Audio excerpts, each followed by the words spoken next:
Good afternoon, people.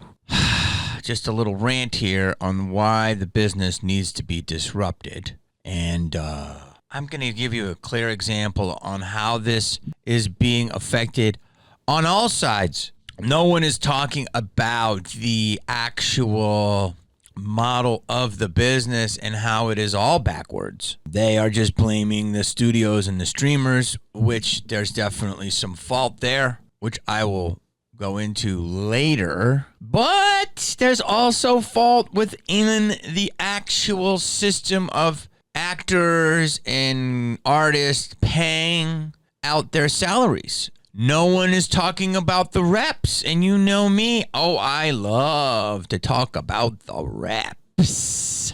So, if you make $5,000 on a job, and that's the only job you get for a month, let's say as an actor, that sounds pretty good, but I would assume that's not a basic salary, but it's a little above a salary, maybe double. I would assume people would have to make at least $2,500 a month to survive in the world. But in America, let's say, I'm ignorant. So, $2,500, I would say you would have to make to be able to sleep and eat and stuff. People can probably survive on less, obviously, but let's just say that. To have like a studio apartment, food, car, you probably have to make more.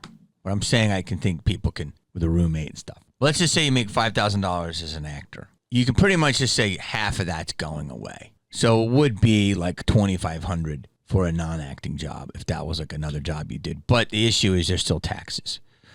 But your manager takes 10, agent takes 10, lawyer, all this stuff, business manager. For me, when I started making money as an actor, I'm 23, 24 years old, and $5,000 for a month was like, my rent was $580. I had a bachelor apartment, $580, when I did Scream. And I was living. I was like, this place is awesome. It was off of Highland. $580 in 1995. So 28 years ago. The place is still there. My landlord was Daryl. Daryl always helped me move in my desks and shit. And he would do heavy ones with me. But the more successful I got, the more he'd help me. Because he was like, oh, okay. And Daryl was the building manager. And then I remember one time we were lifting all this furniture and I got new shit from IKEA. And I'm like, I'll give you this fucking old desk if you help me move the new one. And we were lifting it in the middle of it. I never heard this term before. And he goes, oh, man. I said, what? He goes, you fucked my high all up. You fucked my high all up. And I was like, what do you mean? He's like, because I was all chill, and you got me out here lifting motherfucking desk with you, and now my high is all fucked up. I ain't high no more. I was high, and now, motherfucker, you got my high all fucked up. I go, you got a desk? He goes, yeah, I'll take the desk. So I never heard that term. You got my high fucked up. You fucking up my high. So at 24 years old or 23 or 20, around 23, 25, it's easy for me to survive because I got Daryl. If I was late on the rent, Daryl would be cool with it. I was living off a Highland. I could, I had a skateboard. We didn't have scooters. I could scoot down, get a slice of pizza. It was like 95 cents or $1.08 at Raffalos. I was able to make ramens, 5 ramens for $1. I was able to make this shit work. And it was me. I didn't have a wife or a kid or, any of that. I was just thinking about how the building, I didn't know many people, but you would know people in the building because of the movies and you'd see them in commercials and stuff. So even though I didn't hang out, we were always working. It was a nice time. It was easy for me to survive. I was like, when I didn't work, I didn't know what to do with myself because I was just like, I got to do stand-up or something because I don't have any real friends. I mean, I had some friends, but when you're working all the time, all the goal is the goal. So you just don't really, you lose a lot of social. There's no social. You don't have social friends because our life's insane. 1 minute I'm here, the next minute I was going to Indiana to film a, Rally Burger commercial. And I remember my first check picked it up from my dad. It was some commercial or something, and it was $5,300 like $12. And I saw it to my dad, and he looked at it. I went to my post office box. I didn't even have a mailbox, and he goes, "Ooh." He goes, I think you can buy me a pack of cigarettes with that. You can give me a pack of cigarettes, right? That's how my dad talked. He talked like Daryl. And I was like, yeah. So in 1994-ish, when you're 24 years old and I'm making my last residual check, I saw I was about $4,000, but it was a multiple of things. It's still good, but it really 28 years ago, I was still getting fat ones too. So it's not really changed, but obviously the economics have changed. By the way, this isn't me complaining. I'm not talking about that. I'm very fortunate. I'm trying to show people how, for a young person like me, I had no overhead, no girlfriend, no nothing.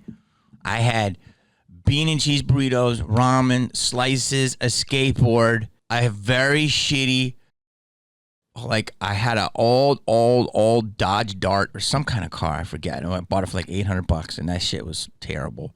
But it was enough to get me around to auditions. And that was it.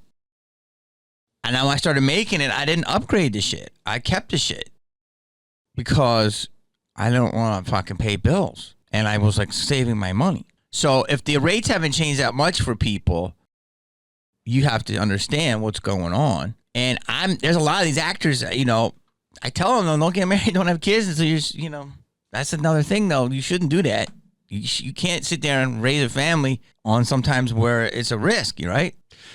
Unless, you know, you want to take that risk. So there are people out there making that same money now and they've got 3 other mouths to feed. So that's one of the things I want to talk about. But really, it's a very fortunate life. We're not striking for me, okay? You would never strike for me or other people. You know me. I'm fortunate enough I've become an entity. We're striking for the faceless tens of thousands of people. You know, also, you know, for the other people, the makeup, you know, the wardrobe, the hair, set decks, you know, prop assistants, prop masters, all these work within the economy of it. You know what I mean? So when the shit's flowing nice, the set's better, everyone's happy, get off early, all that stuff, you know. Chick-fil-A bus, In-N-Out bus, all these little perks that come to the set, you know. Happy set, happy life. So but what we want to talk about is really how the whole system is kind of broken in terms of like, it's basically just been like, hey kid, come on over here. I'm going to make you a star. And then you get in and you really don't know the machinations of it. And then when you drill down, like someone like my brother, who just fucking looks at fucking fine print and everything. And he's like, oh, this is a scumbag, this is a scumbag, this is a scumbag. And then you realize that everyone's all dumb, right? And so here's an example of how artists get fucked because of what is the word I'm looking for? Everyone's in cahoots together.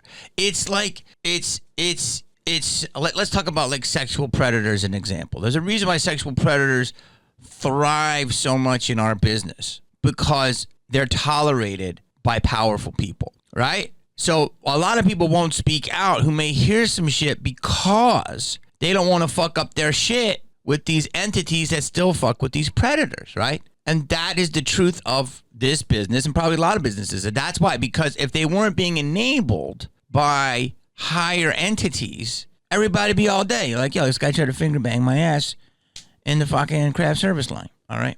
So what am I trying to tell you? There's the same type of thing where there's financial predators and artistic predators, and that's kind of what the strike is about. So here's an example of, I'm going to go in on my agents, but hey, man, that's the way it is. It's got to be called out, and if I fucking lose an agent, so fucking what? So fucking what? All right, so I got a sheet here from the offers that some of my agents got me. So my agent got me an offer to do this club. How can I say this? And it wasn't a great offer, okay? He just takes the first fucking offer that comes in. He wants to get me on the books so I work, okay? I love my agent, but this is the real talk. They won't admit it. And unfortunately, I have to fucking talk about it, and then maybe they'll text me and go, hey, we should really talk. But they won't. And what's that tell you? So they take a very low offer. First of all, they accept it. Why? Because they want to get something on the books. They want to build up the number so at the end of the year they get a bonus. So they don't craft your career. They don't think of routing. They just think of what's a number at the end of the year that I'll look like I've done a lot for this agency and I'll get a bonus so I can feed my family. That's already not actor friendly, comedian friendly. Okay, that's Walmart. Number 2, if they go back on the offer and go wiggle back and forth, they're scared that the booker will think they're difficult and they'll take the offer to someone else. Number 3, if they do that, they think, well, should I really negotiate for this guy? Because if not, I want this club to book 4 other acts that I have. So I will just take it. So there's a comedian, I'm not going to name his name, but he would laugh at this, and he should know this, that we have the same agent that I know that every time I don't take the gig, he takes it. And it's like kind of, he shouldn't take it either. but he's got mouths to feed. And my agent's like, well, so-and-so did it. I'm like, yeah, so-and-so ain't me, man. Good luck. I'm glad so-and-so did it. I don't need to fucking go up there. So let's just say that, right? So that's already like you're starting from behind the 8 ball. And listen, I've been doing this for 30 years, okay? So I've earned the right to talk about this stuff, and I've made my name. So I don't have to work in a lot of ways. I do it because I love it and I get better, and because it's my way of expression. My agent gets the gig, and it's full of like these offers, right? And it was post-COVID, so I take them all, you know, and it's also really good places to play. But I'm like, hey, I'll take the low money because I'm going to earn. I'm going to earn out. So I want the higher cut. So he gets me the cut he thinks he can get me, right, of the door. Now, remember, a club is making money from food if you buy, and it's a 2-drink minimum. They just force you to buy 2 drinks. Low-key extortion, right? But you can't sit in there. And then there's ticket prices, and then they take the door, and you got to get a cut of the door. So you have to fight for the door. So I take a lower guarantee to get a higher cut of the door. So they're making money 3 ways: door, food, bev. I get a cut of the door. But you could argue like people like Bert would make alcohol sales go through the roof, so he should get a big cut of bev too, right? So the offers come in. I told you all the stuff that the agent does. And then there's expenses that clubs in different places do. So after X amount of expenses, then you start getting your cut. So a hotel room for you is in there. So you're basically earning your own hotel for your opener. The marketing that they do, when sometimes it's $3,000, and I'm like, I spent $150 on a Facebook ad and $120 on the fucking text app. So it's $270. So there's a lot of charcuterie in there. Okay, that's my word of saying fuckery. Charcuterie, right? So it's already fucking shady, right? But I say this, and I say, I'll take it because I'm going to prove, because I'm a hard worker, I'm funny, and people know me, and I do all the dumb press and all this stuff. So this is just one of the angles where the business is broken. I come back, and I look at this, and I got sheets of stuff that I owe my agent, and I pay him. But all of the monies that I've made some of them are a little over my guarantee. Some of them are double. Some of them are triple my guarantee. So let's say my guarantee was $6,000, and let's say I got $18,000. Well, the $18,000 came out because of what?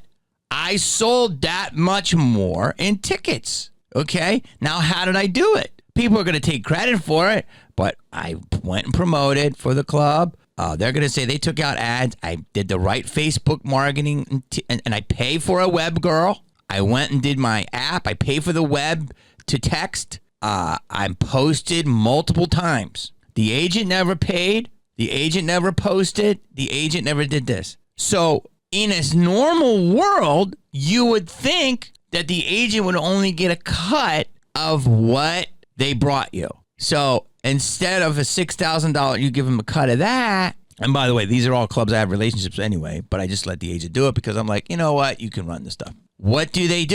They take a cut of the final number, which they didn't help pay for. They didn't help market. They didn't help get up, and they were scared to ask for a higher number. Do you understand that? They did not take a cut of their original. So they make triple, and 2/3 of that triple is my hard work and my outlay. Not after my expenses. No, they don't ask my expenses. They ask the club their expenses, but they don't ask my expenses. Now, this shit's been going on for decades. Do I say anything? No. Fucking nickels and dimes. Big picture, right? But after fucking 30 years, you're like, yo, the big picture, like, yo, scratch my back, I'll scratch yours. And you're watching the constriction of Hollywood happening, and you're like, more and more transparency. It's like, you wonder why you fucking have strikes. This is a baby example of what's going on. A baby. Okay? Now, let's compound that, okay, with what I'm saying. Is that if you... Here's a great example of how fucking different the mindsets are. Okay. You have the leeches sucking on your feet, sucking the blood from your feet, and then you have the sucked. You have the bag. You have the nubile young ingenue, and then you have the vampires, the vampiric system. So that's a baby example of what goes on, right? And as you get bigger, you can decide I'm going to fight it or not or whatever. These are not huge gigs, and they're just amazing gigs because I love creative and I love the clubs. I'm not taking shots, so don't cry if you're a club owner. I'm crying. I'm going at the system. Here's another example. A fucking club brought me a fucking offer for 25%, and if I sold out, I would get a bonus of what the door would have been. And it's in fucking the middle of a cornfield. I'm like, who the fuck do you think you're? Now, if I said that to them, they'd be offended because they're delusional. I'd be like, dude, do you even know no one goes to your fucking spot? Like, to get me would be a fucking good thing. Like, yo, dude, I'll sell that shit out in ad shows. But like, yo, you're delusional on your offers. It's real simple. People try to fudge numbers, but that's not even the system. That's part of it. Okay, so let's say. Here's an example of how different it is between the leech, the bloodsuckers, and the vampires, and the person supplying the blood. Because that's what it is.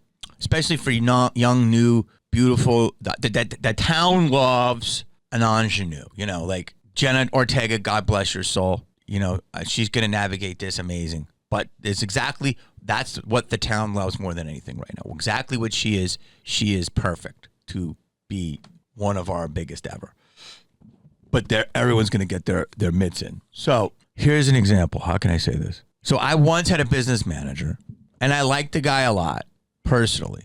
Charming guy. And once I signed with him, business managers typically take 5%, meaning the money that you make on deals, they take 5% to manage it. Now I always paid my business managers a fee. I did try the 5% for a little while just because I didn't want to deal with anything. And so I was like, well, this guy's charging this. He must be good, right? And so if you have a manager at 10, an agent at 10, a lawyer at 5, and a 5 for a business manager, that's 30%. So if you make $1,000, $300's out the door, taxed on top of that. So you usually make 48% of your check. That's how it's pretty much, 47%. So you'd make 470 after everything, including write-offs and stuff. It's still not terrible because you're making a lot of money. But going back to what you would make, like, say, $5,000 for a month, you only get one job. Now, you don't work as hard as someone who works 40 hours a week to make that $5,000. You might do it all in a day, but you don't know where your next 5,000 is coming from. The 40-hour person has at least, some job security, but not really. None of us do. And I'm not, I'm trying to show you some insight here. So what am I trying to tell you? This business manager, at some point when he got comfortable with the relationship, let's say 6 months in, said, all the money goes there, okay? And he goes, we're going to take 5% of everything. And I said, what are you talking about? And he said, well, what we'll do is we're going to take 5% of all the money that comes in. I said, the Scream residuals, Scream 2, Bowfinger, fucking Three Kings? I'm like, you weren't there for that. And he's like, yeah, I know, but we have to process the money. I'm like, process the money? Meaning what? Take a check? Fucking put it in my bank account for me and then telling me at the end of the month, here's your statement? Wait. So I'm like, no, that's not going to happen, homie. That ain't fucking happening. And then I had a management company for a second that wanted to do that too. All existing monies so that you would sign your monies to them. And I ain't going to tell you who that was. What I'm trying to tell you is, thank God I had my other manager when that happened. I said, you got to call him. That ain't fucking happening. No fucking way. And she did and handled it, and it didn't happen. So I gave him 5% off existing deals, not what I fucking made prior to them. But you understand how people just think they have a right to your money? That's worse than fucking going to a coffee shop and you get a coffee for $4, which is already overpriced, but I understand people have to live. And then they turn it around and says, it's going to ask you a question? No. Well, just say this. A tip? Just say that. A tip for doing my job, which depends on my mood. I always tip because I fucking get guilted into it, but do you deserve 18% for fucking going, it's going to ask you a question? I at least have more respect for you guys because you're not as rich. But the business manager was. And quite frankly, I believe that business manager fucking got fired because of fucking doodling in the doodle pot. I think there was fucking taken from here to pay over there to steal there to whatnot. Let me tell you two things. Never trust a business manager or accountant who has a house bigger than you when you're more famous. And I already said this in my other podcast. Do you know what's terrible for fucking struggling artists? Rich agents. I don't know if I told you this, but CAA is about to get an inflection of cash where they're going to be bought out for $7 billion. They're really going to get on the phones to get people those guest spots. Do you know what's bad for a struggling actor? Rich agents. We all have to be struggling together. So that is an example of how many people, and publicists will keep you on a retainer for $3,500 a month, may not get you anything for a couple months. Some people pay it, some people don't look at it. I always looked at it and said, but I will say you can stop when you want. But I mean, come on, man. There's a lot of like free money flowing around and that shit's drying up. But I will say something very interesting, and I'm going to react to this picture here because I'm going to say something in defense of CEOs. And a lot of people aren't going to like this. So just so you understand, you get how the whole business is kind of broken, right? Like it's just supposed to be fair. Like, get paid for what you do. So just think about that. This person wanted to be paid, if I was with them, for their business manager, on movies they were never involved with. They weren't even in my life. So let me show you how far apart this is. This business manager wanted to get paid for a movie I did maybe 8 years before I met him because he processed the money, which is a dumb fucking fake ass term. But yet the AMTPS or whatever the fuck it is, the AMTP, whatever, want to scan background actors, use their likeness, and pay them one time. So think about this. Your face, if you're a pretty background actor, pop up in scenes and content and TV shows to the end of time for a day rate and a fucking poppy seed bagel. On the other hand, you've got people that had nothing to do with something that you were in that want a cut of it to the end of time because they processed the check. Let's do that again. Let's take the soul of not even a rich actor, but a background actor who's struggling to get in this business, use their likeness one for a poppy seed bagel till the end of time, and I'm a business manager, and I want a cut of everything that you did before you met me because I'm processing the check for the end of time, meaning hopefully you will stay with me and my firm, and then when you die, your lineage will also stay. Think about how vampiric that is. Think about how immoral that is. How ugly. Like, I get it trying to get a piece of me. That makes sense. But I'm a fucking grapevine. You're trying to kill a grape, a seedling. I get it. There's a lot of juice on my vine. But it's still not right what you're trying to do. But these poor young people, or some of them older people, there's a lot of old extras who literally make their life as this. They're lifers. Listen, I'm just trying to tell you, a one-time fee forever, a forever fee for not even having any time. Think about that. That's the disgusting pig-facedness of this business. And that's why people are hitting the streets. DJA out here looking like Adam 22 right now, if you know what I'm saying. So let me give you an example, though, of where I may have to say something about CEOs that's actually, you're not going to like this.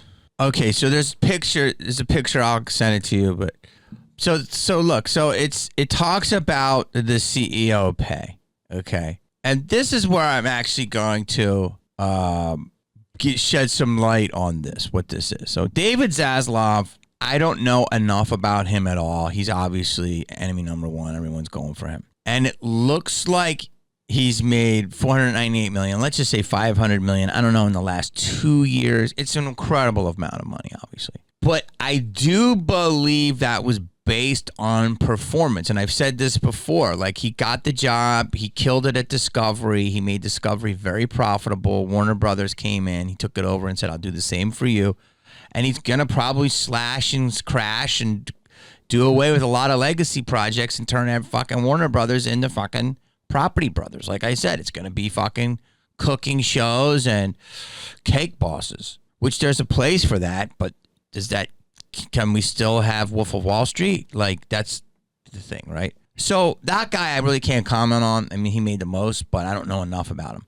Ari Emanuel made $350 million, but again, this is something you cannot be mad at because this is a guy who's one of the smartest, top 3 smartest people in our business, right? He's like Mike Ovitz and him. Like, Mike Ovitz, look him up, the legend of legends. And Ari is an entrepreneur who started with nothing. And he bought the UFC, what else did he buy? UFC, WWE. Like him and Patrick, they make tons of money, but these were owners and entrepreneurs. So I can't argue with that. Reed Hastings also started Netflix. Ted Sarandos, his partner, blew up Netflix.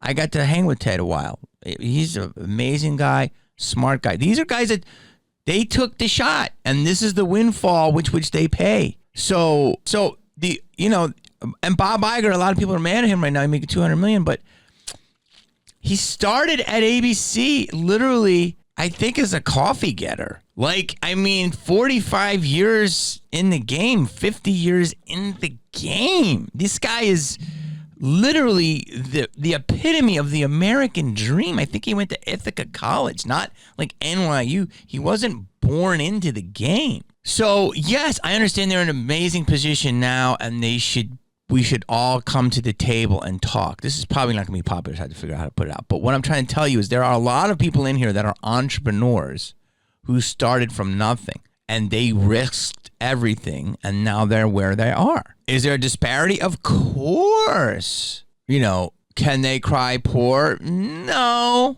they personally cannot cry poor unless they made bad investments. But should they share the wealth? Yeah, but they also want to keep what these guys have had these stock IPOs when they've taken these risks, and now at this stage in their life they're reaping the benefits. So I don't think it's totally fair. I think you have to look at their salaries, and you have to understand that a lot. Are you mad at Mark Zuckerberg for making $50 billion when the stock went public? No, he could say his salary is $1. I can be mad at him. I made $2,000 on Facebook last month, which is not bad, and I had to have 10 million views with all my videos. That's not fair, right? Or they can cancel me at any time, right? But I don't know. There's more to this of drilling down and looking at it. But yes, these guys, the stockholders appoint them. All I'm saying is most of these guys started their companies with nothing.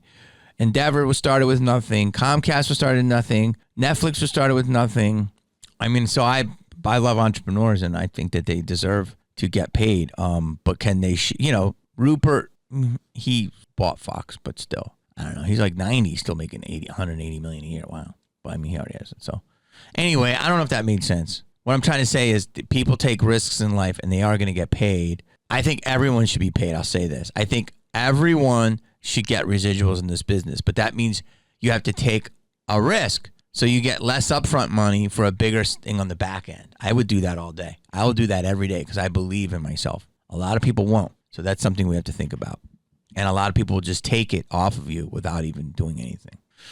Wild times out there. A lot more things happening in the world than just Hollywood. Like, subscribe. Love you. Peace.